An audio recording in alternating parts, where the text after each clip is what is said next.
Hey folks, welcome to this week's edition of Wednesday Word.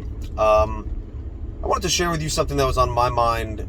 It's a combination of my time with the Lord on Friday, the fact that we did testimony services this past Sunday, and my time with the Lord just this morning and yesterday as well.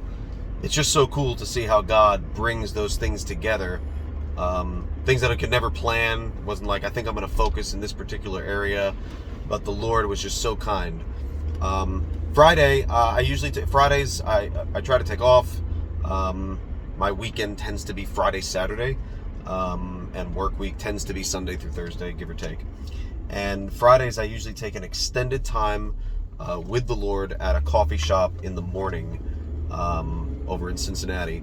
And I usually do a lot of journaling, a lot of reading, a lot of reflecting, and then get on to some things that are on my to-do list. But I have to be honest with you, I kind of love my to-do list. I love getting things done. I love feeling productive, feeling like I've made the most of the day that the Lord has granted me. And this past Friday, I had a lot of things that I was excited to do.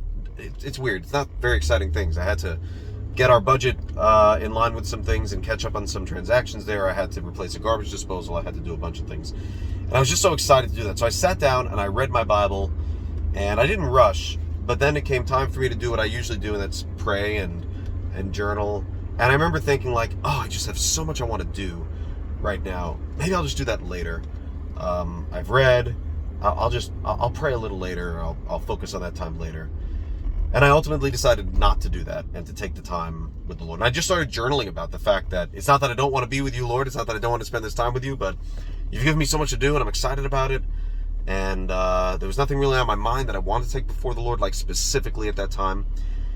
And I just started journaling and I just started writing. And what the Lord led me to just write about is just recalling to mind the things that He has done. And I just started writing about things that I was thankful for that He's done over the years, seemingly small things that just I can connect to Him because every good thing comes from Him. We know from James 1 verse 17. And it was a great time with the Lord. It ended up being longer than I expected, and that's the beauty of those Friday times that I have with the Lord. And then we have testimony services on Sunday, right, which are designed for that very purpose, that we would pause and that we would tell of the wonderful things that God has done and is doing in our lives. And then this morning and yesterday I spent in Psalm 105 as part of my Bible reading, which again, I think the ESV, the subject title says, Tell of His Wondrous Works. And it's just exactly basically similar to what I was journaling about on Friday. Just the psalmist is recalling, like, you gave quail when we needed it, and you parted the Red Sea, and you were so good in this, and you provided. And it's just a wonderful thing to be able to do. And so I wanted to encourage you to take time with the Lord and to reflect on the wonderful things that He's done in your life or that He's doing in your life. Sometimes you might wonder, is He doing great things now? Like I'm not sensing it, or I feel maybe He's a little distant from me or distant from my greatest needs. But then you look back on the faithfulness that God has shown over the years. Oh, and you just walk away and you're so encouraged because you remember how good God has been. And even though you may not see exactly what He's doing in your life and not know presently, because usually it's always easier to look back on those things, right?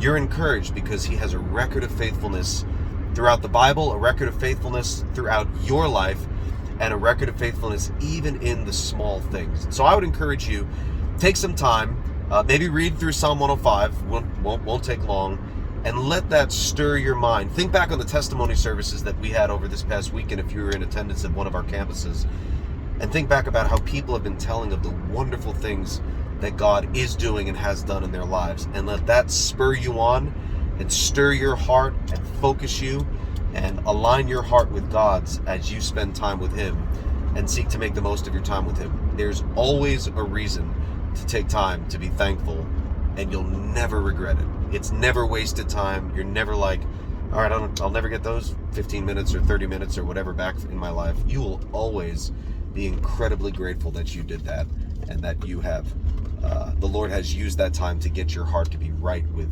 Him. So, hope you have a great day reflecting on the Lord's faithfulness in your life, And I can't wait for you to take the time with him to reflect on all that he's done and to have great hope for all that he's doing and will yet do in the days to come.